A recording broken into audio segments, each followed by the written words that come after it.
History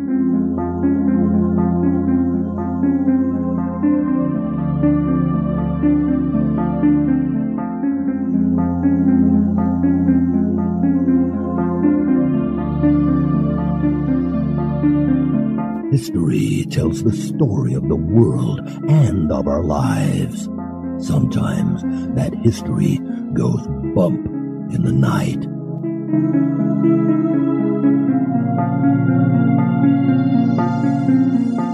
Broadcasting from the center of oddity and the supernatural in Central Florida, it's the History Goes Bump podcast.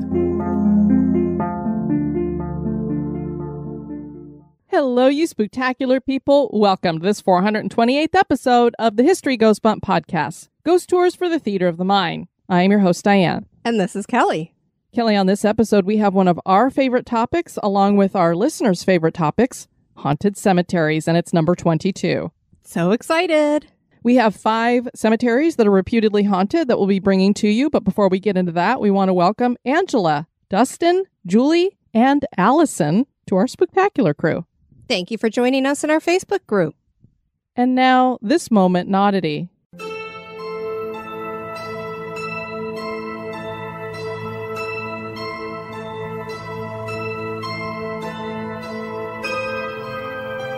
The moment in Oddity was suggested by John Michaels.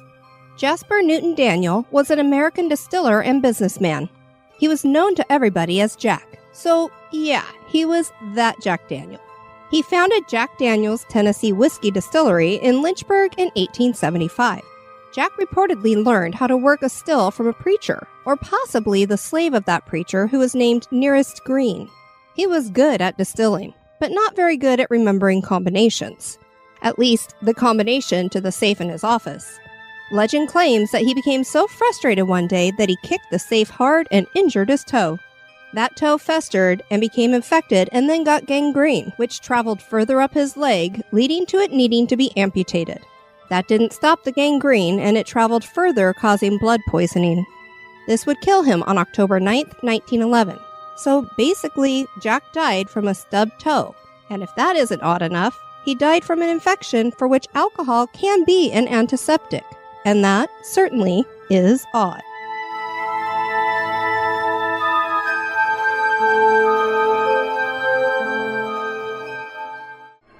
Turn out the lights. The party's just getting started.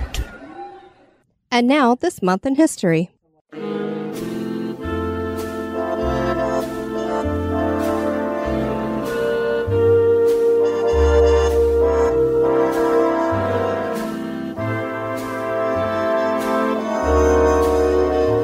In the month of March, on the 31st in 1943, Oklahoma premiered on Broadway.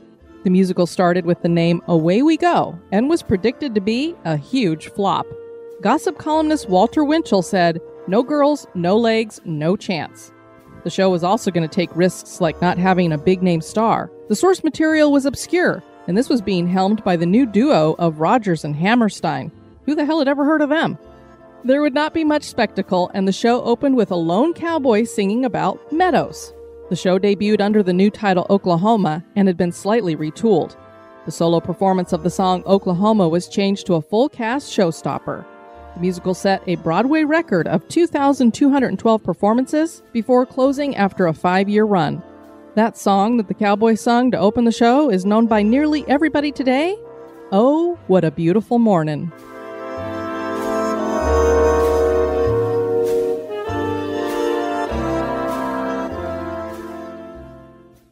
Every life is worth remembering, and that is what cemeteries are all about, remembering those who have lived. Some of those people in graveyards were famous, some were powerful, but most are just like us, a mom or dad, sister or brother, or perhaps a friend. Some of those who are buried have chosen to stay with their bodies. Their spirits glide through the tombstones. Other haunting activities in cemeteries seem to feed off the legends told or the rituals held. Join us on Haunted Cemeteries 22 as we share haunted cemeteries in Indiana, Mississippi, Rhode Island, and Pennsylvania.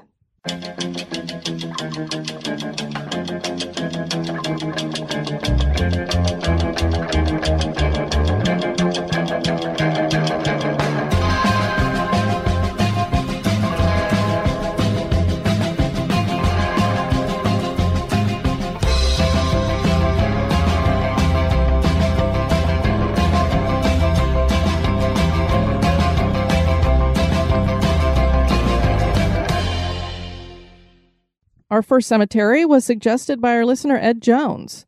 Indianapolis's first cemetery was Green Lawn Cemetery, but it proved to not have enough room for all the dead people because this was a growing city, and it's a good thing because the Civil War was coming and they were going to have a lot more bodies coming. Crown Hill Cemetery ended up being the answer. It was established in 1863 by a group of businessmen who formed the Association of Crown Hill. They met with landscape architect and cemetery superintendent John Chislett Sr. to discuss the creation of a garden-like cemetery. Our favorites, of course. Absolutely. Although those creepy little backwoods small ones can be pretty cool too. Well, I like a little bit of them all, but if I'm just wanting to casually wander around and just take in the scenery, the garden ones are amazing. Yeah. But let's just admit it, dead bodies are our thing. Especially if they're in the ground. Indeed. These garden cemeteries were growing in popularity during the Victorian era, as you and I and all of our listeners know. The association bought a 166-acre farm and tree nursery at Strawberry Hill. Sounds like a good place to hang out. Which overlooked the city. And as a matter of fact, people who live in Indianapolis like to call Crown Hill Cemetery the Crown because it's up there on the hill. Well, makes sense. Chislett's son, Frederick, was hired as the first superintendent for Crown Hill, and he would make sure that his father's plans were followed. This design used many of the natural features already on the land, and the roads were laid out in winding curves. The cemetery was dedicated on June 1st, 1864. Lucy Ann Seton was the first burial. She had died of consumption at the age of 33. She would be joined by more than 700 Union soldiers who died in Indianapolis during the Civil War and had originally been buried in Green Lawn Cemetery. And Lucy would also be joined by her daughter who shared the same name. She died 4 months after her mother. The first Memorial Day was observed on May 30th, 1868, and Crown Hill took part with around 10,000 people attending a special ceremony. That number wasn't surprising because Crown Hill Cemetery had become a popular place for families to hang out. They enjoyed picnics and walks through the park-like setting, and the cemetery quickly added more to enjoy, building a Gothic chapel and vault in 1875, a new 3-arched gateway in 1885, and a new gate and gatehouse in 1900. More land was added as well, and by 1911, Crown Hill covered 550 acres, making it the third largest non-governmental cemetery in the United States. The Cemetery Association decided they wanted to add something special in 1912. Indianapolis's pioneers were buried in Green Lawn Cemetery, and they wanted to bring them here, so they established Crown Hill's Pioneer Cemetery and moved the bodies of 1,160 early settlers. This area is bordered by a black metal fence. The Confederate mound was created in 1933, and over 1,600 Confederate burials were moved here. The community mausoleum was dedicated in 1951, and a series of garden mausoleums that were outdoors was completed in 1962. To help with preservation at the cemetery, the Crown Hill Heritage Foundation was established in 1984. A new crematorium and mortuary were added in the 1990s. Famous burials here include President Benjamin Harrison. There's a Harrison family plot that includes his first wife, Caroline, who died while Harrison was president, and their son, Russell. Their daughter, Mary, is buried nearby. She served as First Lady while her mother was ill. Caroline died during the re-election campaign that Harrison lost.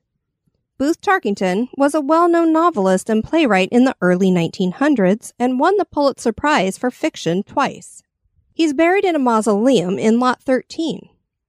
Writer James Whitcomb Riley was the richest writer of his time, and when he passed away in 1916, he was buried here.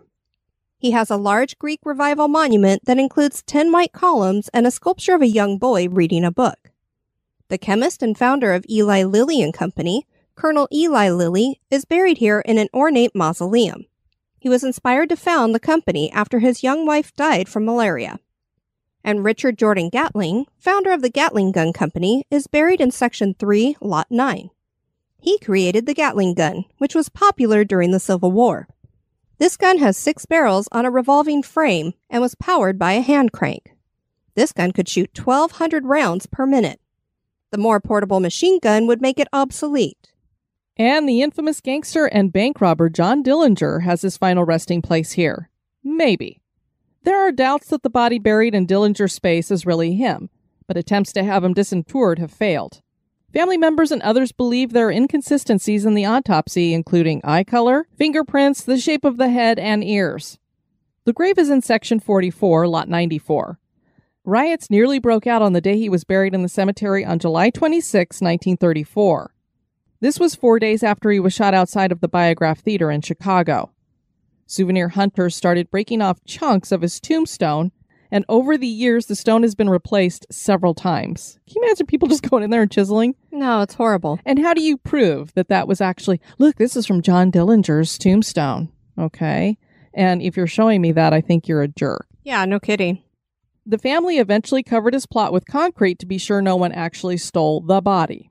So sad that you have to actually think about that type of thing. Yeah, there's several people that have had to do it just to make sure. There are spirits here, and we'll start with one of the most poignant spots in the cemetery. This is Section 37, which is a memorial for children that died while at the Indianapolis Children's Asylum, the Children's Guardian's Home, and the Asylum for Friendless Colored Children. What a horrible name. Why would you call it that? I mean, I understand the colored term being used back in that time, but friendless? That's horrible. I mean, friendless? It doesn't mean they don't have any friends. Clearly, they don't have any family if they're put in one of these things. But, you know, they're calling them asylums and everything else, too. But, That's true.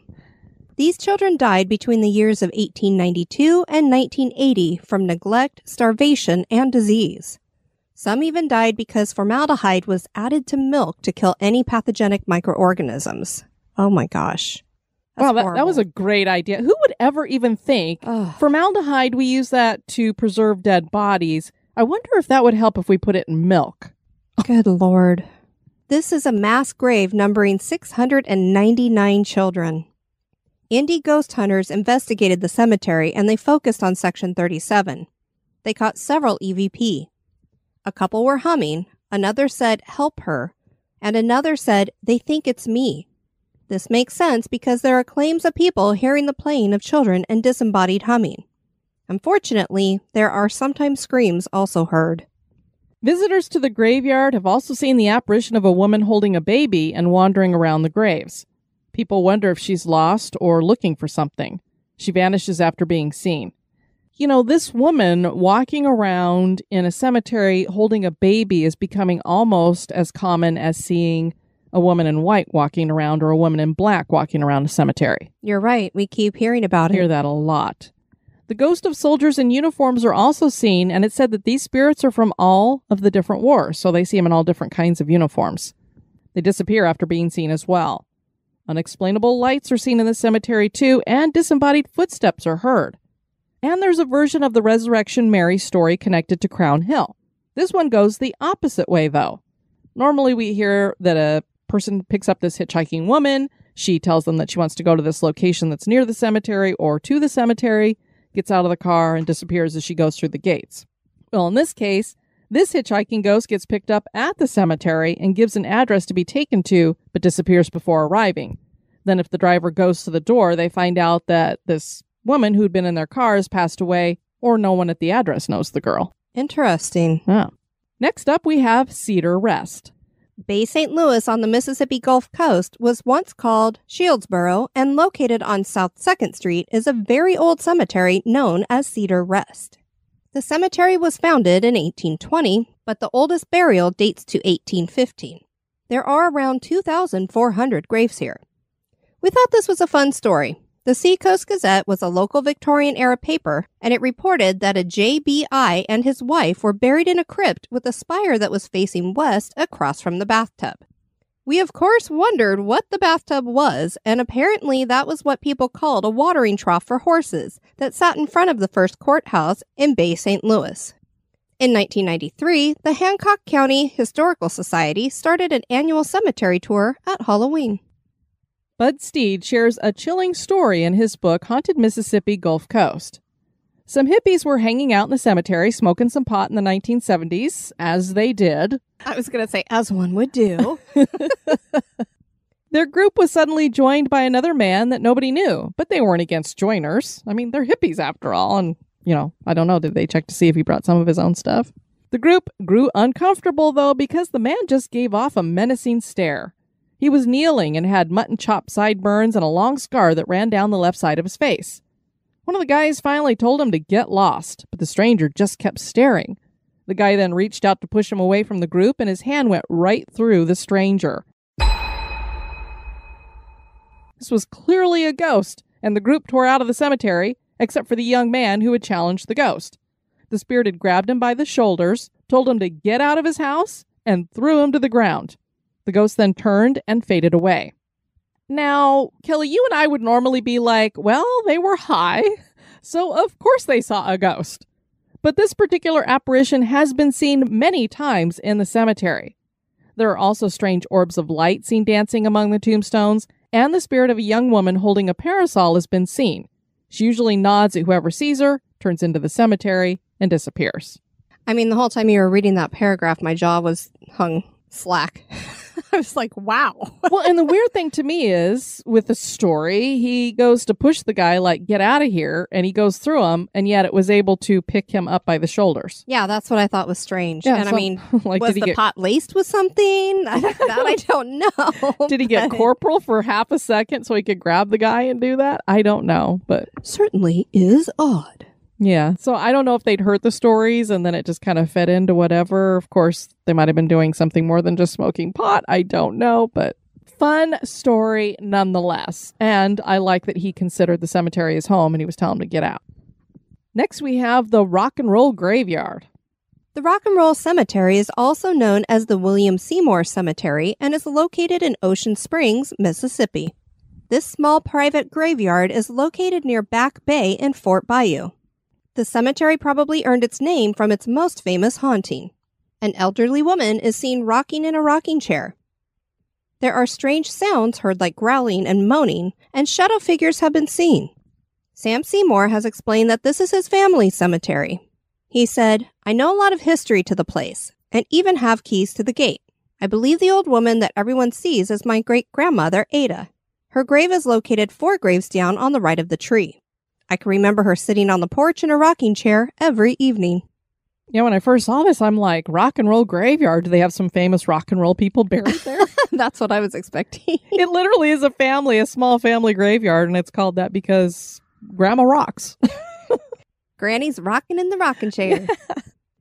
A person going by Anonymous posted on a website, "Hi, my name is Kim, and I'm 27 years old. I've lived in Mississippi for 21 years.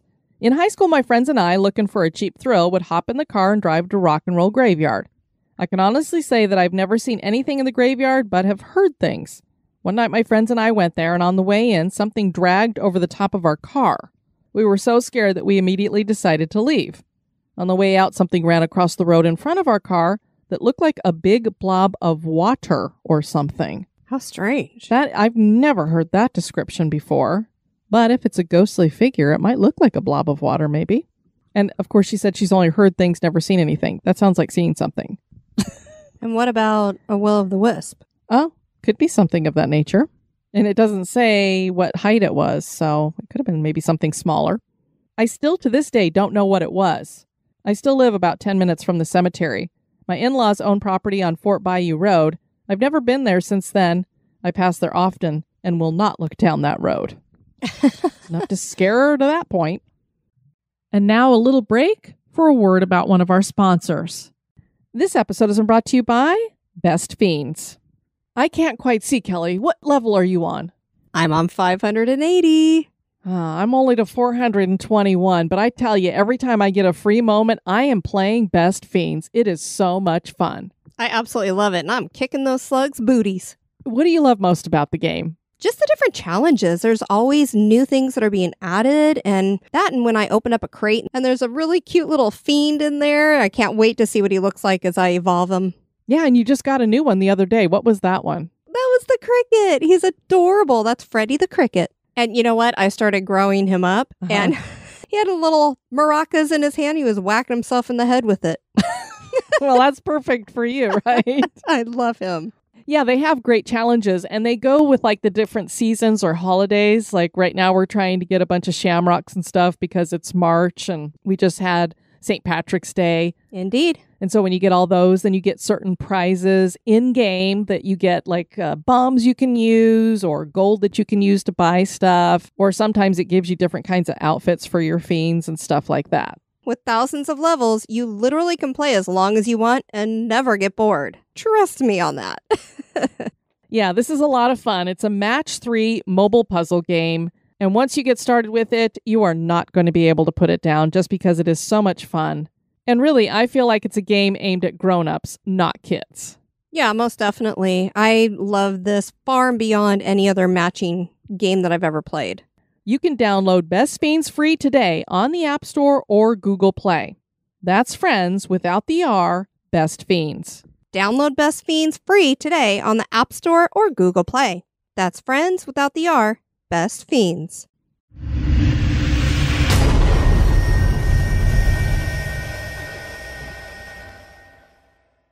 Next, we have Swan Point Cemetery. Swan Point Cemetery is located in Providence, Rhode Island, and was founded in 1846. But that isn't when people started to be buried here. The oldest section of the cemetery can be found overlooking the Seekonk River, and there are burials here dating back to 1722.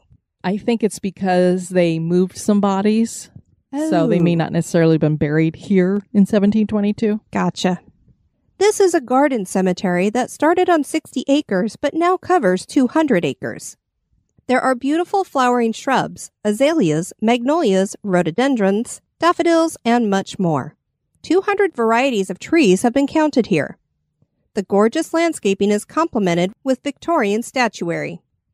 The First Congressional Society were among the first to buy plots, and they transferred their dead from West Burial Ground to this new graveyard. In 1886, landscape architect H.W.S. Cleveland was hired to lay out the plans for Blackstone Boulevard. Boulders from the property were gathered and used to build a boulder wall to border the cemetery.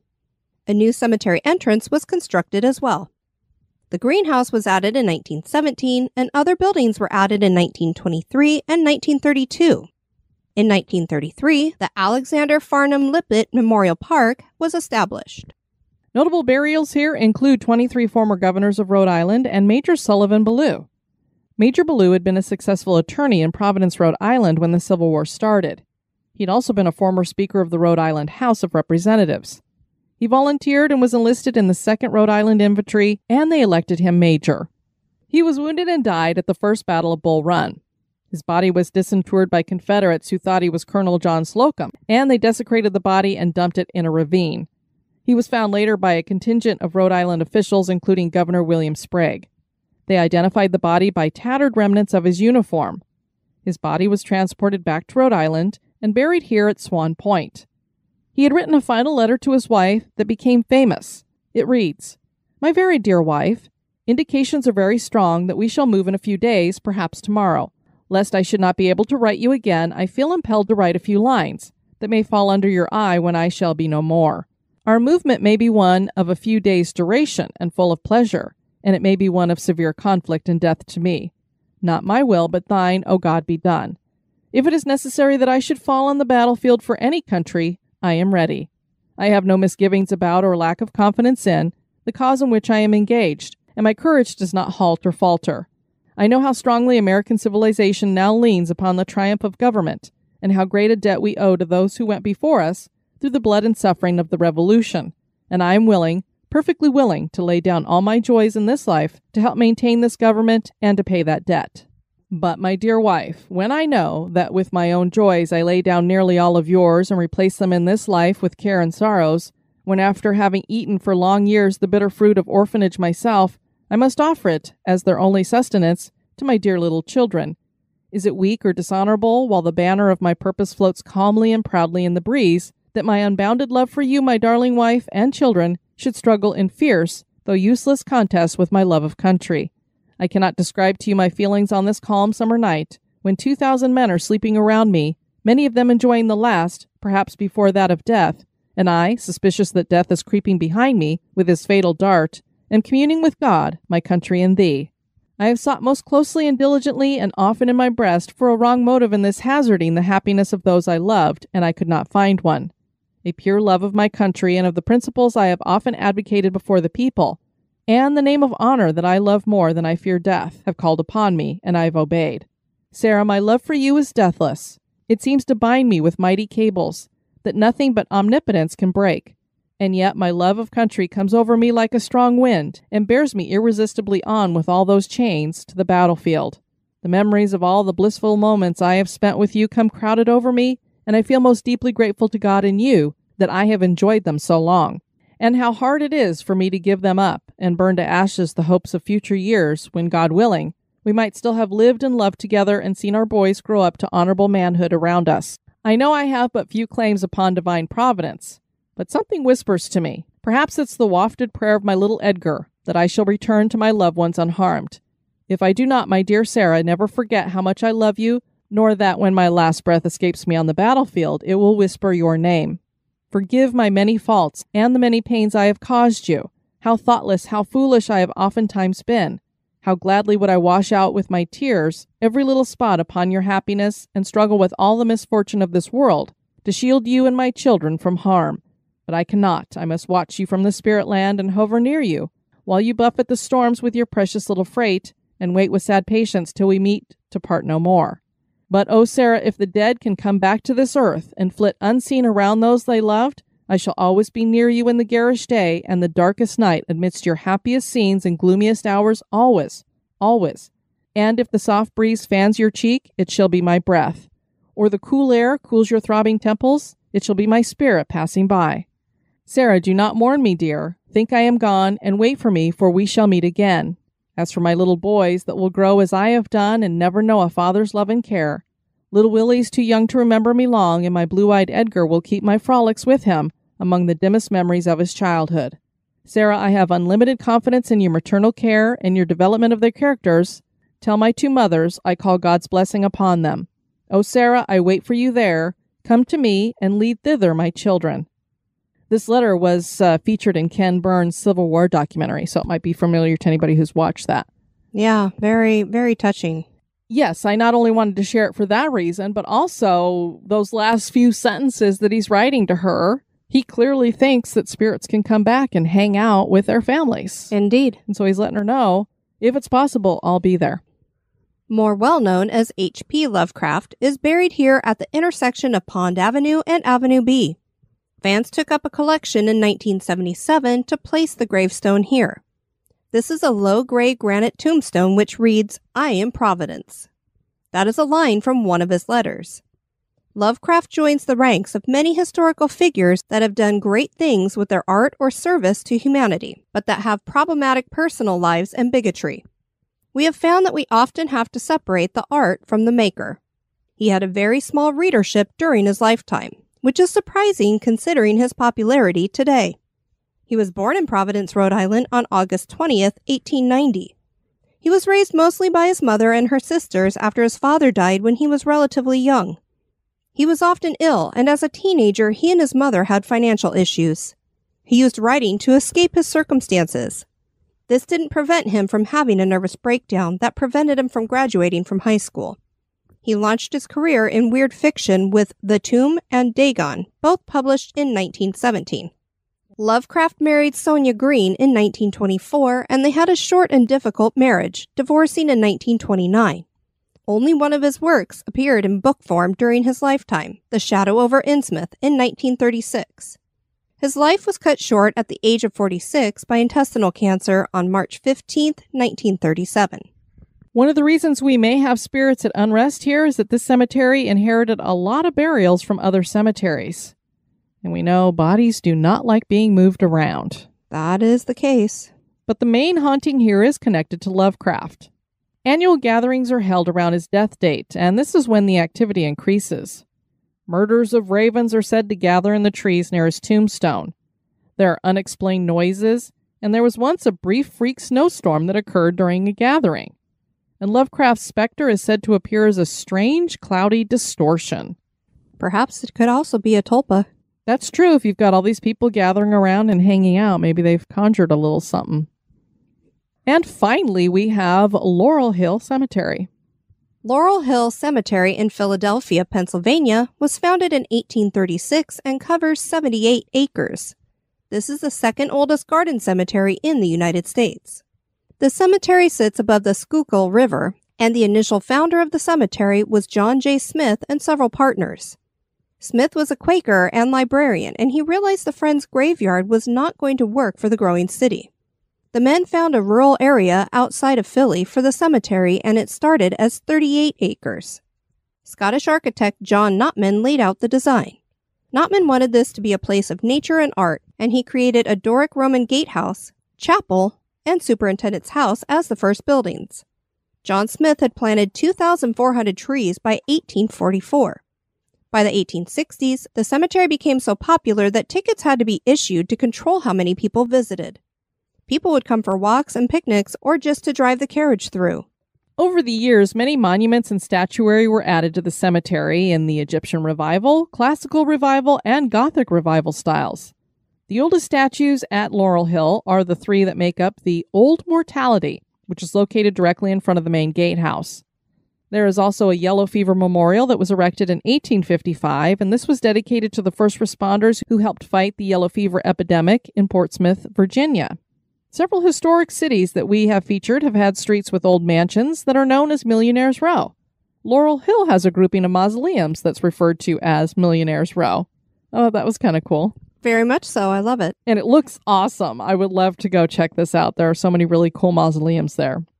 One of the coolest memorials belongs to the William Warner family. It features the Angel of Death as a stern-looking woman with a gown slipping down one of her shoulders, and she's opening the granite sarcophagus behind her as though she's releasing the soul trapped inside.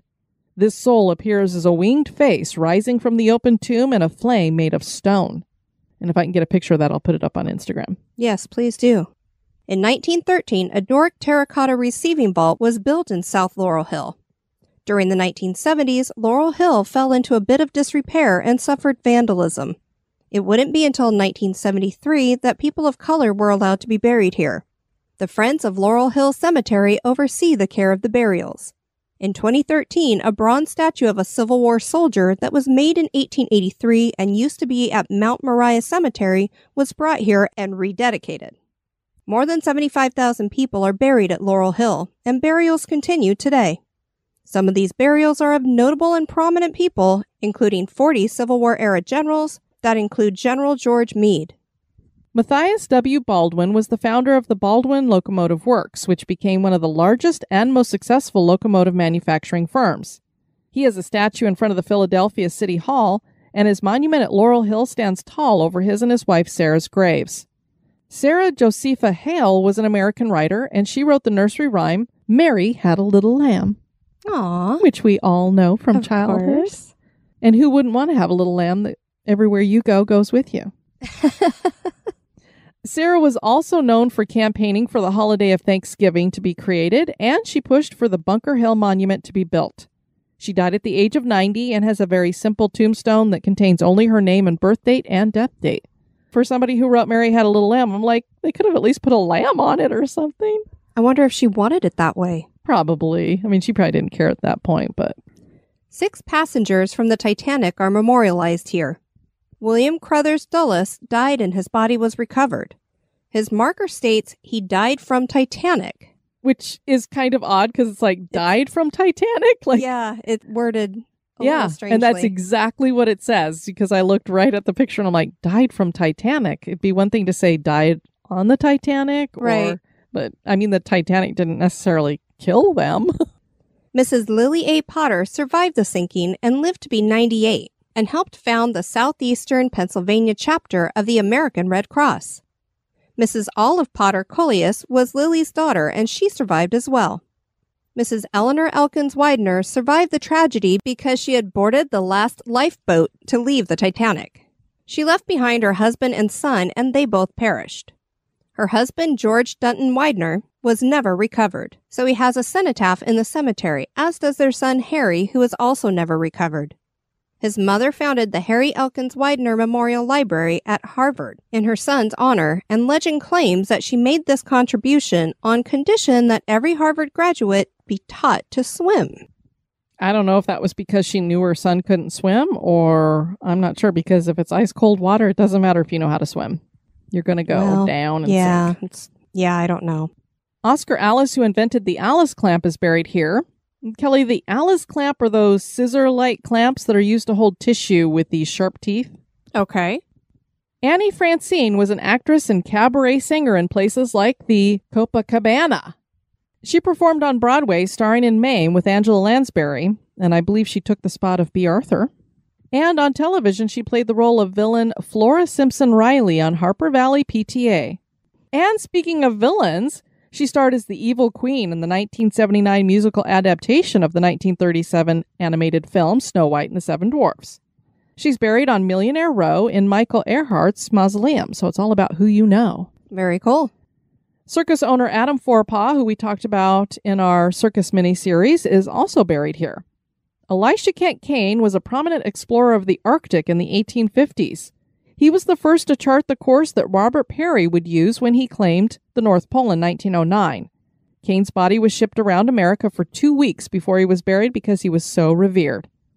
And historian Henry Charles Lee has a bronze sculpture of the Muse of History, Cleo, sitting on his tomb. Maybe we should have that on ours, too.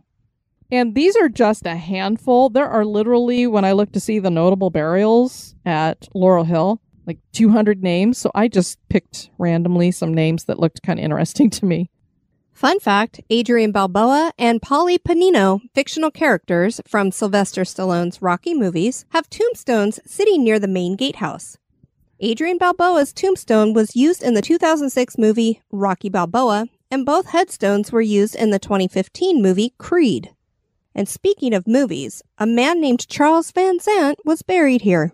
He was the first to die from a shark attack in a series of attacks that took place on the Jersey Shore in 1916.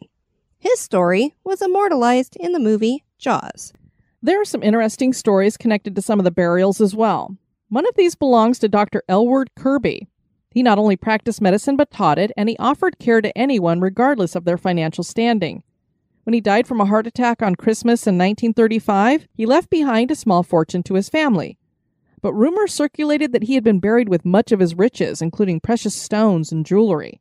Why would somebody think a doctor would be buried with that? I have no idea. Some vandals broke into the Kirby family mausoleum and pried open Elwood's grave. They found no riches, but they stripped the corpse naked and stole a pair of $10 cufflinks. Kirby was redressed and given a new casket. Can you believe horrible.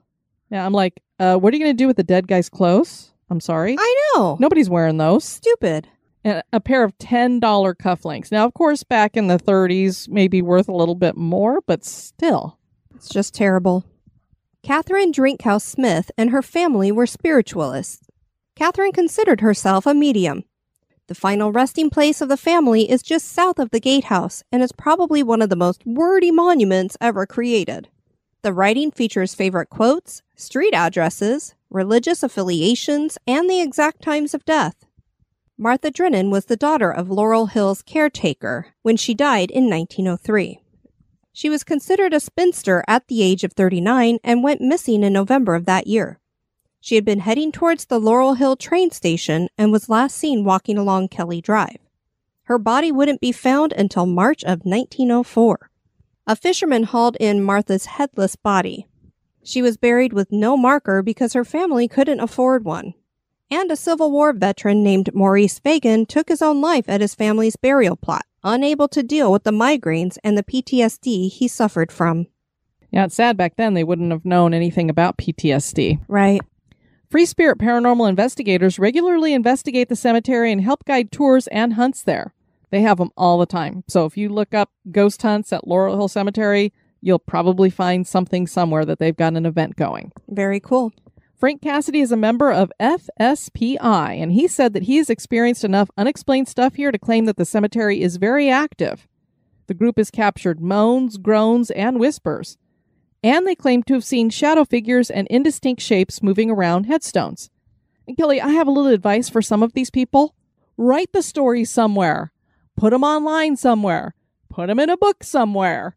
I hear all over the place that Laurel Hill Cemetery is haunted. It's one of the most haunted cemeteries. And he's saying it's very active.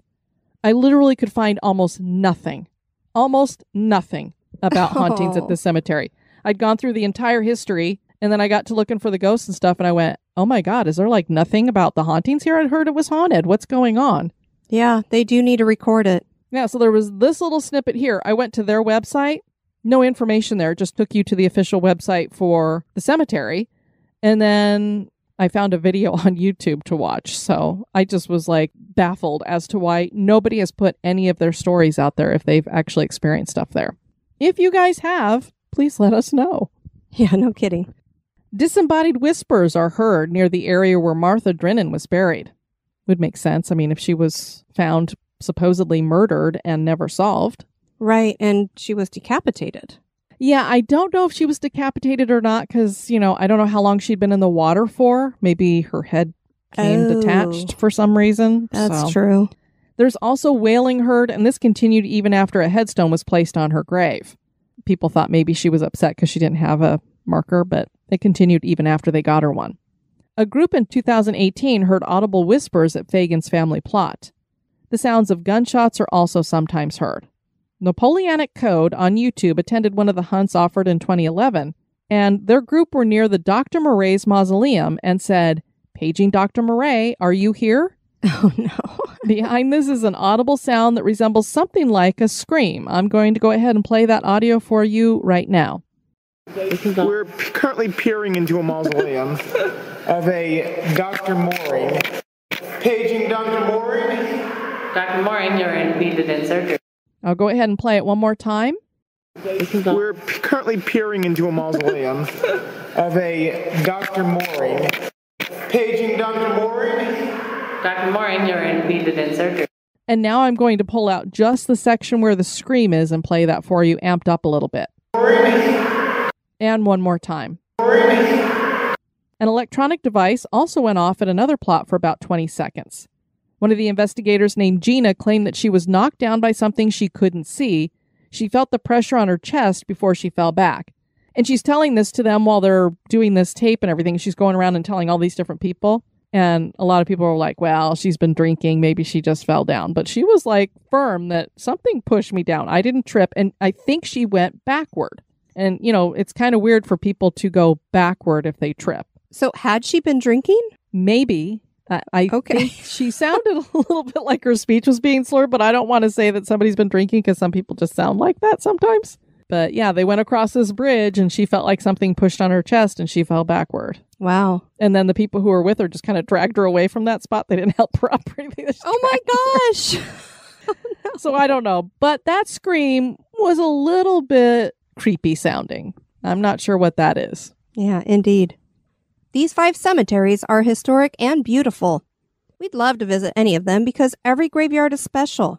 These are places filled with people who were cared for by someone at some time. From the children that fill the nurseries, to the wives and husbands, to murder victims, to the downtrodden, to the most prominent people in a city, all were special to someone. Do some of their spirits linger? Are these cemeteries haunted? That is for you to decide. More cemeteries to check out. Absolutely. Love them. We'd love to have you guys check out our website at historygoesbump.com. And if you want to send us some feedback, you can do that at historygoesbump@gmail.com. We want to thank you guys for joining us on this episode. I've been your host, Diane. And this has been Kelly. You take care now. Bye-bye. This episode is brought to you by our executive producers. Join me in the cemetery by becoming an executive producer. You can join on Patreon or PayPal. Check out the Support the Show tab on the website for more information.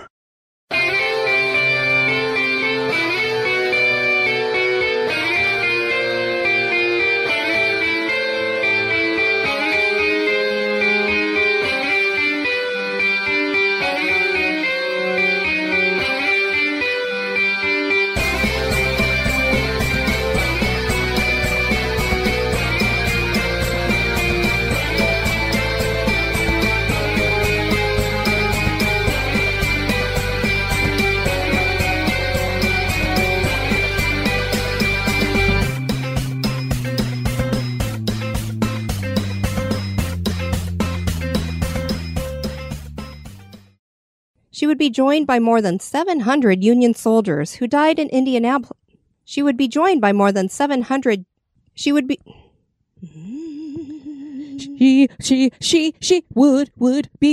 be. Are we making a song here? Hell? I don't know. I keep repeating it, so I'm like, hey, we could kind of make it like a song. Okay. You have at it, babe. We're going to get famous one way or another. When you started doing that, when I looked across the computer at you, I'm like, what is happening? I know. Is she going to throw up or she just thinks I'm nuts?